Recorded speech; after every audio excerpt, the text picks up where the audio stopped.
Kabir, bukankah kau ada pertemuan penting hari ini?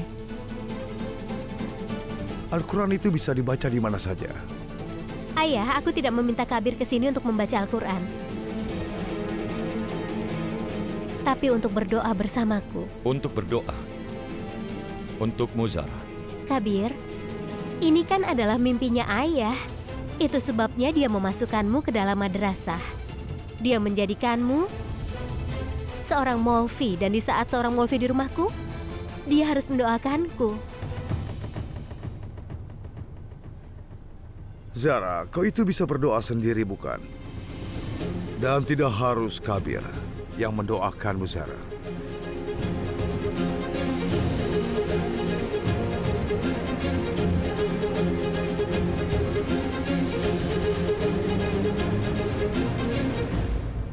Tidak, Ayah.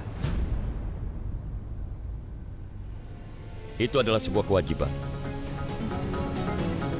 Jika seseorang memintaku untuk mendoakan mereka sebagai seorang Molvi atas alasan apapun, aku tidak boleh menolak mereka.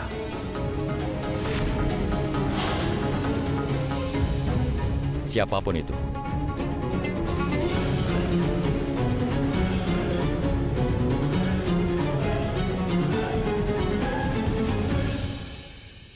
Tuan, aku sudah mencari kemana-mana. Sama seperti tahun lalu, aku tidak menemukan ular di sini. Tuan Saju benar, tidak ada ular di sini, Tuan. Kurasa itu hanya sebuah rumor saja kalau ada ular di sini. Bagus sekali, kerja bagus. Ini uang.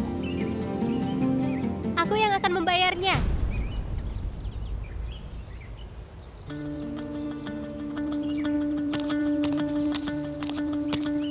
Silakan ambil. Tunggu ini. sebentar. Siapa yang memanggilmu kemari? Kau, Tuan? Iya. Kalau aku yang memanggilnya, kenapa kau yang membayarnya? Tapi dia datang untuk memeriksa rumahku, jadi aku yang bayar dia. Aku yang memanggilnya. Ambil ini. Aku akan membayarnya karena aku. dia datang ke rumahku. Ambil ini. Biarkan saja Kabir. Biarkan Zara yang membayarnya. Terima kasih.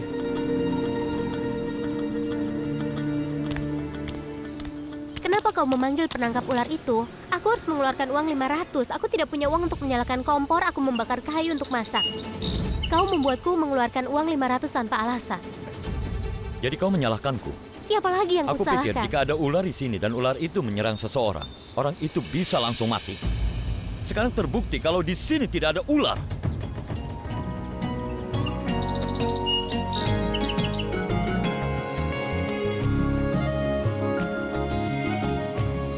Sekarang aku bisa tidur dengan nyenyak. Jangan coba dapatkan cintaku. Dapatkan saja uang. Maafkan aku, Zara. Aku sudah melakukan kesalahan. Mulai hari ini, jika ada ular atau apapun, aku tidak peduli.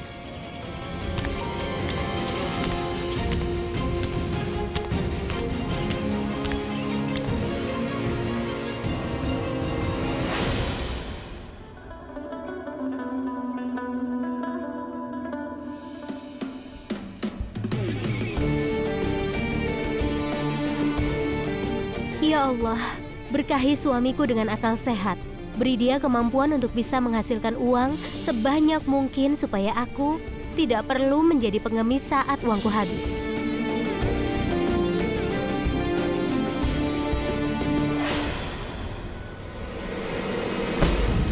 Aku juga sudah bersumpah, sampai kau mulai bekerja dan mendapatkan uang, aku tidak akan meminta bantuan dari keluarga ini atau pergi ke rumah orang tuaku.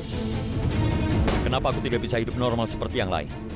Mereka menemukan cinta dalam hidup mereka dan kemudian menikah, lalu dia akan mendapatkan banyak kebahagiaan. Tapi aku harus menikah dengan seseorang yang aku benci. Setelah itu, yang kudapatkan hanyalah penderitaan, tidak lebih dari itu.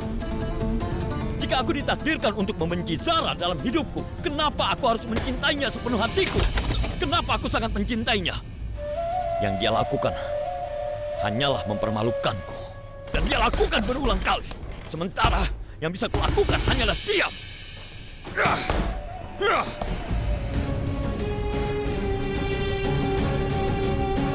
Ayah, maafkan aku. Aku tidak lihat ayah di situ. Ayah tidak apa-apa? Aku tidak apa-apa. Kelihatannya kaulah yang sedang terluka. Dan sekarang itulah yang terjadi padamu. Setelah seorang pria dan wanita menikah, Allah akan memberikan cinta dan kasih sayang satu sama lain di hati mereka.